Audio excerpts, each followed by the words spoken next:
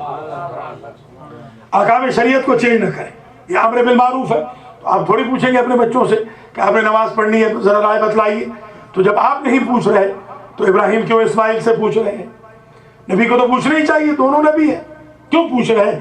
یہ اس بات کی دلیل ہے کہ کسی میدان میں نہیں پوچھا جاتا، نہ نماز کے لیے، نہ روزہ کے لیے، نہ حج کے لیے، نہ زکوٰۃ کے لیے، نہ خمس کے لیے، نہ امر و نہی کے لیے، نہ تولا و تبرہ کے لیے، کسی امر میں پوچھا نہیں جائے گا، مگر جہاد کے لیے مجاہد کی اوپینین پوچھی جائے گی تاکہ وہ لڑے تو دل سے لڑے، کہیں راہ فرار اختیار نہ کرے۔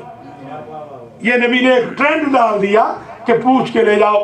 حضور کسی جگہ جبرن کسی کو نہیں لے گئے، کسی بھی میدان کے اندر پہلے پوچھتے تھے کہ جا سکتے ہو تو چلو، اس لیے کہ باقی اعمال سے فرار اختیار کرنے سے کفر لازم نہیں آتا، مگر جہاد سے فرار کرنے سے کفر لازم آتا ہے۔ خاص طور پہ جب معصوم کو چھوڑ کے بھاگا جائے تو کفر ہو جاتا ہے۔ نماز چھوڑ دے تو فسق ہے، جہاد چھوڑ دے تو کفر ہے۔ اس لیے ضروری ہے کہ مجاہد سے اوپینین لے لی جائے۔ اب مجاہد نے کیا کہا؟ یا ابت افعل ما تؤمر ستجدنی انشاءاللہ من الصابرین۔ آپ کو جو حکم ملا ہے وہ کر گزریے۔ باپ کہتے ہیں خواب ہے، بیٹا کہتا ہے حکم ہے۔ یہ دور ابراہیم و اسماعیل سے طے ہو گیا کہ امت کا خواب اور ہے، نبی کا خواب اور ہے۔ نبی کے خواب کو انڈر اسٹیمیٹ نہ کیجئے گا۔ خلیل کے خواب سے مینا بن گئی، حبیب کے خواب سے کربلا بن گئی۔ کچھ میں نے فرمایا آپ نے، وہ بھی خواب ہے، یہ بھی خواب ہے۔ تو فنظر ماذا تری یا ابت افعل ما تؤمر ستجدنی انشاءاللہ من الصابرین۔ اللہ چاہے گا تو آپ مجھے صابروں میں سے پائیں گے۔ اب یہ قرآن میں ایک اور جملہ بھی ہے حضرت موسیٰ علیہ السلام کا۔ انہوں نے خضر سے کہا کہ خضر مجھے لے چلیں، ستجدنی انشاءاللہ صابرا، اللہ چاہے گا تو آپ مجھے صابر پائیں گے۔ اب آپ ایمان سے بتائیں موسیٰ کو صابر پایا خضر نے؟ 3 ہی ایکشن کیے، تینوں میں ری ایکشن بے صبری کا تھا، اور باقاعدہ اس میں بے صبری کا تانا بھی قرآن میں موجود ہے۔ علم اقل لک انک لن تستطیع معی صبرا، کیا میں نے نہ کہا تھا موسیٰ کہ صبر نہ کر پاؤ گے؟ تو اب بتائیے، وہ کہہ رہے ہیں میں صبر کروں گا اور قرآن کہہ رہے ہیں صبر نہیں کیا، تو پھر نبی نے یہ کہا کیوں؟ تو یاد رکھنا یہ انشاءاللہ کا جملہ بتاتا ہے کہ نبی نے اپنی عصمت ایسے بچائی ہے کہ اللہ چاہے گا تو صبر کروں گا نا، جب اس نے چاہا ہی نہیں اس میں میرا کیا قصور؟ تو انشاءاللہ کا جملہ آپ بھی کہتے رہیے گا تاکہ مزاج کے اندر تقوی پنپتا رہے اور ظاہر ہے کہ اللہ کی منشا بھی شامل رہے۔ تو اس میں تو بچ گئی، مگر یہ ضرور ہے کہ موسیٰ کو صابر نہیں پایا۔ کوئی ٹیکنیکلی وجہ ضرور ہے۔ موسیٰ ہے اولو العزم نبی، وہ صابر نہیں۔ اسماعیل ہے غیر اولو العزم نبی، وہ صابر ہے۔ کیا کوئی دعا میں، تمنا میں، الفاظ میں کوئی فرق ہے؟ تو میں جو سمجھاؤں وہ یہ کہ موسیٰ نے کہا تھا خضر آپ مجھے لے چلیں، آپ مجھے صابر پائیں گے، اور اسماعیل نے کہا تھا بابا جو امر ملا ہے کر گزریے، آپ مجھے صابروں میں سے پائیں گے۔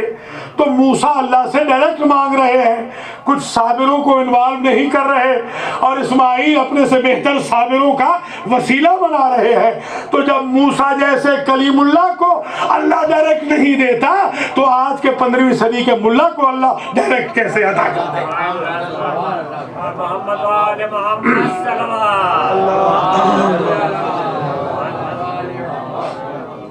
ستجدنی انشاءاللہ من الصابرین۔ جب بھی آپ دعا کیجئے گا محمد و آل محمد کی ذوات مقدسہ کو اس میں ضرور شامل کیجئے گا، اللہ دعا کو قبول فرمائے گا، جس طرح اللہ نے حضرت اسماعیل علیہ السلام کی دعا کو قبول کر کے انہیں صابرین میں رکھ دیا، صابرین میں ہو گئے۔ اچھا، اب ایک سوال اور ہے، حضرت اسماعیل علیہ السلام یہ منی اور کربلا ذہن میں فرماتے ہیں کہ مجھے آپ صابرین میں سے پائیں گے۔ یہی جملہ ریپیٹ ہوا جب نانا کی پشت پر حسین ابن علی سوار ہے، اور نانا نے کہا ہے جب نماز ختم ہو گئی کہ بیٹا میرے اوپر، یہ مفاد کلام ہے، مفہوم کلام اس کو کہتے ہیں، کہ بیٹا میرے دین پر وقت پڑنے والا ہے، ساتھ دو گے؟ تو فرماتے ہیں نانا آپ نے جو کرنا ہے نا کر گزریے، ستجدونی انشاءاللہ من الشاکرین، اللہ چاہے گا تو آپ مجھے شاکرین میں پائیں گے۔ توجہ رہے، حضرت اسماعیل کی معراج یہ ہے، یہ منی کی معراج ہے کہ مجھے صابرین میں پائیں گے، کربلا کی معراج یہ ہے مجھے شاکرین میں پائیں گے۔ صبر ہوتا ہے مصیبت پر، شکر ہوتا ہے نعمت پر۔ اللہ کی راہ میں قربان ہونے کو اسماعیل مصیبت سمجھ رہے ہیں، حسین نعمت سمجھ رہے ہیں۔